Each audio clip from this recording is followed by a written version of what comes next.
Assalamu alaikum, my dear students. You are warmly welcome to my class. Hope you are fine. I am also fine by the grace of the Almighty Allah. I know that you are staying home and you are continuing your study because, as students, your main duty is to study.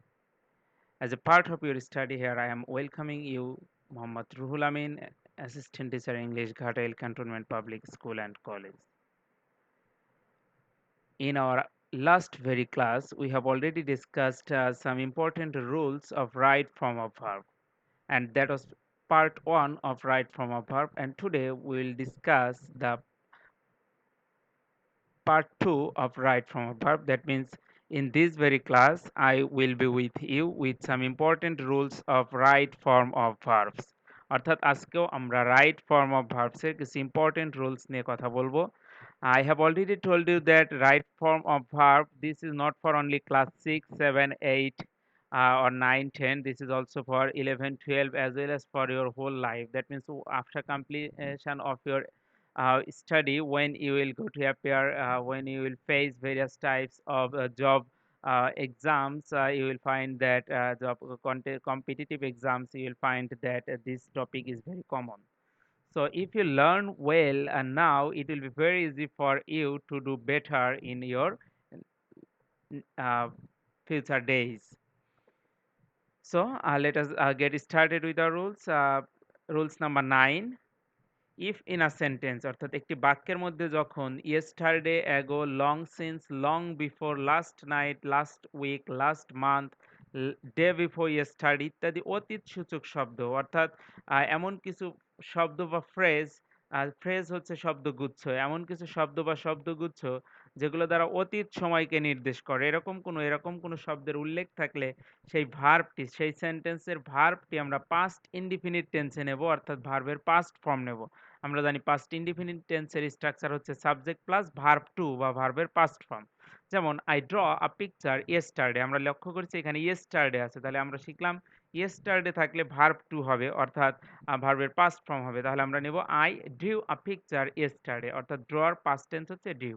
I get the parcel last month, আবার এখানে দেখতে পাচ্ছি last month, অর্থাৎ last শব্দটি আছে, এটা জানি আমরা পাস্ট ইনডিফিনিট টেন্স হবে। আর পাস্ট ইনডিফিনিট টেন্স মানে সাবজেক্টের পরে ভার্ব টু, গেটের ভার্ব টু হচ্ছে got. So I got the parcel last month. অর্থাৎ এগুলো আমরা মুখস্থ করে ফেলবো যে এগুলো থাকলে পাস্ট ইনডিফিনিট টেন্স হয়। রুলস নাম্বার 10, কোন সেন্টেন্সে যদি already, yet, ever, just now, recently, lately, today, this week or year, in the mean time, never, ever ইত্যাদি যুক্ত থাকে, তাহলে সেন্টেন্সটি প্রেজেন্ট পারফেক্ট টেন্স হয়। আমরা জানি প্রেজেন্ট পারফেক্ট টেন্সের স্ট্রাকচার হচ্ছে subject plus have has verb three, অর্থাৎ ভার্বের পাস্ট পার্টিসিপল, হ্যাভ হ্যাজ ভার্বের সাথে পাস্ট পার্টিসিপল ভার্বের। তাহলে আমরা এগুলো মুখস্থ করব যে already, yet, ever, just now, recently, lately, today, this week or year, in the mean time, never, ever ইত্যাদি থাকলে আমরা সাধারণত প্রেজেন্ট পারফেক্ট টেন্স নেব। তাহলে প্রেজেন্ট পারফেক্ট টেন্স কিভাবে হলো, হ্যাভ ইউ এভার, সো এখানে এভার আছে, তাহলে আমরা শিখেছি এভার থাকলে কোন টেন্স হবে, এভার থাকলে আমাদের প্রেজেন্ট পারফেক্ট টেন্স হবে। তাহলে এখানে আমাদের যেহেতু এটা ইন্টারোগেটিভ সেন্টেন্স, তাহলে হ্যাভ এসেছে এবং এই পাশে এসে বীর ভার্ব থ্রি হয়ে যাবে, বীর ভার্ব থ্রি হচ্ছে বিন। তাহলে have you ever been to Cox's Bazar, have you ever been to Cox's Bazar, তুমি কি কখনো কক্সবাজার গিয়েছো। I receive the letter just now, তাহলে এখানে আমাদের কি আছে, জাস্ট নাও। আমরা জানি জাস্ট নাও থাকলে কোন টেন্স হয়, জাস্ট নাও থাকলে প্রেজেন্ট পারফেক্ট টেন্স। তাহলে আই এর সাথে হ্যাভ, তাহলে আই হ্যাভ ভার্ব, রিসিভের ভার্ব থ্রি হচ্ছে received, so I have received the letter just now. তাহলে জাস্ট নাও থাকলে প্রেজেন্ট পারফেক্ট, আর আই এর সাথে কি হয়, have, so I have received. বর্তমানে চলছে এমন কোনো কাজ বোঝালে, অর্থাৎ এমন কিছু ওয়ার্ড বা ফ্রেজ যেটা দ্বারা বোঝাচ্ছে যে কাজটি বর্তমানে চলছে। যখন কাজটি বর্তমানে চলছে, বর্তমানের ইংরেজি কি, প্রেজেন্ট, আর চলার ইংরেজি হচ্ছে কন্টিনিউয়াস, তাহলে হবে প্রেজেন্ট কন্টিনিউয়াস টেন্স। আর এগুলোর ক্ষেত্রে আমরা দেখতে পাবো বাক্যে থাকবে now, at present, at this moment, in the moment, presently, currently, day by day. এগুলো থাকলে বোঝা যায় কাজগুলো বর্তমানে চলছে। আর যখনই কাজগুলো বর্তমানে চলছে তখন আমরা নিব হচ্ছে present continuous tense. Now the student Singh the national theme. তাহলে এখানে খেয়াল করে দেখো, এখানে হচ্ছে নাও আছে, তাহলে নাও ইন্ডিকেটস প্রেজেন্ট কন্টিনিউয়াস। আর স্টুডেন্টস প্লুরাল, তাহলে কি হবে, আমি যারের মধ্যে আর, so now the students are, sing এর সাথে I N G, so So the students are singing the national anthem. They enjoy a song at this moment. তাহলে এখানে কি আছে? At this moment. আমরা জানি at this moment থাকলে প্রেজেন্ট কন্টিনিউয়াস টেন্স হয়। তাহলে প্রেজেন্ট কন্টিনিউয়াস দের সাথে কি হবে? দের সাথে আর এনজয়িং হবে। দের সাথে আর এনজয়ের সাথে ভার্ব অন আইএনজি এনজয়িং। কোনো সেন্টেন্সে যদি sometimes, often, always, regularly, daily, everyday, usually, generally, normally, ordinarily, occasionally ইত্যাদি থাকে এবং নির্দিষ্ট কোনো সময়ের উল্লেখ না থাকে, তবে সেন্টেন্সটি প্রেজেন্ট ইনডেফিনিট টেন্স হবে। এইটার খুবই ব্যবহার বেশি। আমরা ইউজুয়ালি আমরা দৈনন্দিন জীবনে এই রুলসটার খুব বেশি ব্যবহার করে থাকি যে কোনো সেন্টেন্স যদি sometimes, often, always, regularly, daily, everyday, usually, generally, normally, ordinarily, occasionally ইত্যাদি থাকে, পাশাপাশি কোনো সময়ের উল্লেখ থাকা যাবে না, তাহলে সেই সেন্টেন্সটির ক্ষেত্রে আমরা সাধারণত প্রেজেন্ট ইনডিফিনিট নেব। আর প্রেজেন্ট ইনডিফিনিট মানেই হচ্ছে subject verb on, subject verb on. এখানে একটু উল্লেখ করার মতো বিষয় হচ্ছে যে সাবজেক্টে যদি থার্ড পারসন সিঙ্গুলার নাম্বার হয়, অর্থাৎ সাবজেক্টে যদি হি, সি, ইট অথবা কোনো ব্যক্তি বা বস্তু, একজন ব্যক্তি বা একটি বস্তুর নাম হয়, অর্থাৎ থার্ড পারসন সিঙ্গুলার নাম্বার হয়, তখন ওই ভার্বটির সাথে এস বা ইএস দিয়ে দিতে হবে। যেমন usually father walk in the morning, খেয়াল করে দেখো এখানে আছে ইউজুয়ালি। ইউজুয়ালি দ্বারা আমরা তাহলে কি বুঝলাম? এখানে হবে প্রেজেন্ট ইনডিফিনিট টেন্স। আর ফাদার কোন পারসন? Third person. কোন নাম্বার? Singular number. তাই usually father walks in the morning, এখানে শুধু ওয়াক নিলে হবে না, ওয়াকের সাথে এস নিতে হবে, ওয়াকস।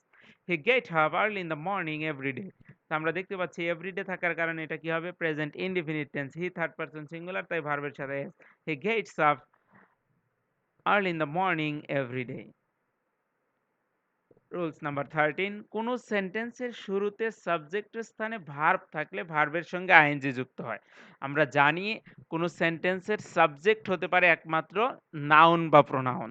নাউন হচ্ছে মূল, তাই আমরা নাউনকেই গুরুত্ব দেব। কোনো ভার্বের সাবজেক্ট হতে পারে নাউন। এখন কোনো ভার্ব থেকে নাউন বানানোর সবচেয়ে উত্তম বুদ্ধি হচ্ছে ভার্বটির সাথে আইএনজি যুক্ত করে দেওয়া। অর্থাৎ কোনো ভার্বের সাথে আইএনজি যুক্ত করে দিলে সেটা নাউন হয়ে যায়।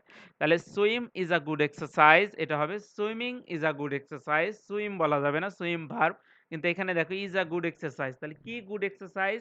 সাঁতার। এখানে সাঁতারটি হচ্ছে নাউন হিসেবে ব্যবহৃত হবে, তো swimming is a good exercise. Speak is an art, আমরা জানি যে স্পিক তো কথা বলা, এটা ভার্ব, কিন্তু আমাদের লাগবে নাউন সাবজেক্টের জায়গা। So speaking is an art, তাহলে আমাদের এখানে সাবজেক্ট হবে স্পিকিং। তাহলে আমরা জানলাম সাবজেক্ট হিসেবে শুধু নাউন ব্যবহৃত হতে পারে, ভার্ব থেকে নাউন গঠনের উপায় হচ্ছে ভার্বটির সাথে আইএনজি যুক্ত করে দেয়া। অ্যাডজেক্টিভের আগে দা বসলে সাবজেক্টটি প্লুরাল হয়। আমরা মাত্র শিখলাম যে সাবজেক্ট হয় হচ্ছে নাউন, সাবজেক্ট হয় নাউন। কিন্তু কোনো অ্যাডজেক্টিভ তো সাবজেক্ট হতে পারে না। কিন্তু অ্যাডজেক্টিভটির আগে যদি দা বসে এবং সেটা দ্বারা যদি এই সমগ্র জাতিকে বোঝায়, তখন সেটি প্লুরাল কমন নাউন হয়। প্লুরাল কমন নাউন হয়, যার ফলে ভার্বটিও প্লুরাল হয়। আমি এটা আবার বুঝিয়ে দিচ্ছি। কোনো অ্যাডজেক্টিভ এর আগে যদি দা বসে, এমনিতে অ্যাডজেক্টিভ সাবজেক্ট হিসেবে ব্যবহৃত হয় না, যার ফলে কোনো তারপরে ভার্ব বসার কোনো প্রশ্নই ওঠে না। কিন্তু যখন কোনো অ্যাডজেক্টিভের আগে দা বসে তখন এটা একটি নাউনে রূপান্তরিত হয়। কি নাউন? Plural common noun. আর প্লুরাল কমন নাউন যেহেতু, প্লুরাল নাউন যেহেতু, তাহলে ভার্বটাও প্লুরাল হয়। যেমন দেখো the virtuous dash bless. The virtuous, virtuous মানে গুণীরা, অর্থাৎ ভার্চুয়াস মানে গুণীরা, তাহলে দ্য ভার্চুয়াস গুণীরা, আমরা কিন্তু একজন গুণী ব্যক্তিকে বোঝাচ্ছি না, সকল গুণী ব্যক্তিকে বোঝাচ্ছি। তাই the virtuous to be blessed, এই টু বির জায়গায় হতে পারে অ্যাম, ইজ আর অজয়ের, যেহেতু এটা প্রেজেন্ট টেন্স, পাস্ট টেন্সের কোনো সিম্পটম এখানে বা লক্ষণ এখানে নেই, তাহলে আমরা নেব দ্য ভার্চুয়াস আর ব্লেসড, অর্থাৎ গুণীরা আশীর্বাদ পুষ্ট। The poor live from hand to mouth, তাহলে খেয়াল করে দেখো এখানে লিভ, দ্য পোর, পোর তো অ্যাডজেক্টিভ, কিন্তু এখানে দেখো দা পোর মানে গরিবেরা, অর্থাৎ সমগ্র গরিব মানুষদেরকে বোঝাচ্ছে। তাহলে দা পোর লিভ, অর্থাৎ যেহেতু প্লুরাল, প্লুরাল হলে তার ভার্বের সাথে এস বা ইএস হবে না, তাহলে the poor live from hand to mouth, অর্থাৎ এখানে শুধু লিভ হবে। রুলস নাম্বার 15, বিফোর দ্বারা দুইটি অতীত বাক্য যুক্ত থাকলে বিফোরের আগের বাক্যটি পাস্ট পারফেক্ট হবে এবং পরের বাক্যটি পাস্ট ইনডিফিনিট টেন্স হবে। এখানে একটা ছন্দ মনে রাখতে পারো, বিফোর এবং আফটারের ক্ষেত্রে, অর্থাৎ আমরা এখানে বিফোর, বিফোরের যা মানে তার তা পারফেক্ট, যার যা মানে তার তা পারফেক্ট, অর্থাৎ ছন্দটি হচ্ছে যার যা মানে তার তা পারফেক্ট। বিফোর মানে কি? বিফোর অর্থ হচ্ছে আগে, তার মানে আগেরটা পারফেক্ট আর পরেরটা পাস্ট ইনডিফিনিট। আগেরটা পাস্ট পারফেক্ট, পরেরটা পাস্ট ইনডিফিনিট। ঠিক তেমনি আফটার মানে কি? আফটার মানে হচ্ছে পরে। তাহলে পরেরটা পাস্ট পারফেক্ট, আগেরটা পাস্ট ইনডিফিনিট। অর্থাৎ যার যা মানে তার তা পারফেক্ট। অর্থাৎ আফটার মানে পরে, পরেরটা পাস্ট ইনডিফিনিট, পরেরটা পাস্ট পারফেক্ট, আগেরটা পাস্ট ইনডিফিনিট। আর বিফোর মানে হচ্ছে আগে বা পূর্বে, তাই পূর্বেরটা হবে পাস্ট পারফেক্ট, পরেরটা হবে পাস্ট ইনডিফিনিট। যেমন দেখো he come home before I reach home. তাহলে খেয়াল করো বিফোর আছে। বিফোর থাকার কারণে আমরা ক্লিয়ার হলাম এখানে প্রথমটা হবে পাস্ট পারফেক্ট, আর আমরা জানি পাস্ট পারফেক্ট টেন্সের স্ট্রাকচার হচ্ছে subject plus had plus verb 3। তাহলে হি তার সাথে হ্যাড, তারপরে কাম কেম কাম। তাহলে he had come home before. Before এর পরে হবে past indefinite. Past indefinite structure হচ্ছে সাবজেক্ট প্লাস ভার্ব টু বা পাস্ট ফর্ম। তাহলে সাবজেক্ট হচ্ছে আই, রিচ এর ভার্ব টু হচ্ছে রিচড। তাহলে he had come home before I reached home. অনুরূপভাবে যদি আমরা এটা শিখে ফেলেছি, আফটার এর পরেরটা হবে পাস্ট পারফেক্ট, আফটার আগেরটা হবে পাস্ট ইনডিফিনিট। কারণ আফটার মানে হচ্ছে পরে, আর যার যা মানে তার তা পারফেক্ট। তাহলে the tall player catch the ball after the little boy catch ইট। তাহলে আফটার আছে, আফটার থাকার কারণে পরেরটা হবে পাস্ট পারফেক্ট, আগেরটা হবে পাস্ট ইনডিফিনিট। তাহলে পাস্ট ইনডিফিনিট স্ট্রাকচার অনুযায়ী দ্য টল প্লেয়ার, ক্যাচের পাস্ট টেন্স হচ্ছে কট। তাহলে the tall player caught the ball after the little boy had caught it. অর্থাৎ আফটারের পরে হবে পাস্ট পারফেক্ট, তাই দ্য লিটল বয়, আর লিটল বয় সাবজেক্ট, আর হ্যাড হচ্ছে হেল্পিং ভার্ব, এবং ক্যাচের ভার্ব 3 হচ্ছে কট। তাহলে the tall player caught the ball after the little boy had caught it. অর্থাৎ প্রিয় শিক্ষার্থীরা, আমরা এখানে দেখতে পেলাম যদি আমরা আগের ক্লাস এবং এই ক্লাসের নিয়মগুলো একটু ভালো করে আয়ত্ত করি, বিশেষ করে যেখানে ওয়ার্ড মুখস্থ করতে হবে বা ফ্রেজ মুখস্থ করতে হবে, যে কি কোন ওয়ার্ড বা ফ্রেজগুলো থাকলে কোন টেন্স হবে, সেগুলো আসলেই খুবই গুরুত্ব সহকারে মুখস্থ করতে হবে। তোমরা বাসায় এগুলো খুব সুন্দরভাবে মুখস্থ করে ফেলবে। যে কোন যেমন আমরা কোনো ডাক্তার আমাদেরকে ওষুধ দেয় কিভাবে, আমরা যাওয়ার পরে ডাক্তারকে খুলে বলি, তারা লক্ষণ দেখে যে তার জ্বর আছে কিনা, তার পেট ব্যথা আছে কিনা, অর্থাৎ বিভিন্ন সিম্পটম বা লক্ষণ দেখে তার রোগের ওষুধ দেওয়া হয়। ঠিক তেমনি রাইট ফর্ম ভার্ব করার সময় তুমি নিজেকে একজন ডাক্তার ফিল করবে। রোগীর কি সিম্পটম আছে, রোগের কি লক্ষণ আছে, সেগুলো অনুযায়ী তোমাকে চিকিৎসা দিতে হবে। সেই অনুযায়ী তুমি লক্ষ্য করবা, যদি রোগীর যদি ইয়েস্টারডে অ্যাগো লং সিন্স অর্থাৎ এগুলো থাকে, তাহলে তাকে পাস্ট ইনডিফিনিট টেন্সের ওষুধ দিতে হবে। এগুলো থাকলে প্রেজেন্ট পারফেক্ট টেন্সের ওষুধ। এরপরে আমরা দেখতে পেলাম কি থাকলে প্রেজেন্ট কন্টিনিউয়াস লিখবো, কি থাকলে প্রেজেন্ট ইনডিফিনিট হবে, কখন ভার্ব যদি সাবজেক্ট হয় তখন তা কি করতে হবে। এরপর আমরা শিখলাম কোনো অ্যাডজেক্টিভের আগে দা বসলে কি করতে হবে। বিফোর এবং আফটারের ক্ষেত্রে আমরা সুন্দর একটি ছন্দ শিখেছি। সেটা শিখেছি হচ্ছে যার যা মানে তার তা পারফেক্ট। তাহলে আমিও দেখব তোমাদেরকে এক্সারসাইজ প্রদানের মাধ্যমে তোমরা কতটুকু পারফেক্ট ভাবে রাইট ফর্ম অফ ভার্ব এই রুলসগুলো আয়ত্ত করতে পেরেছো।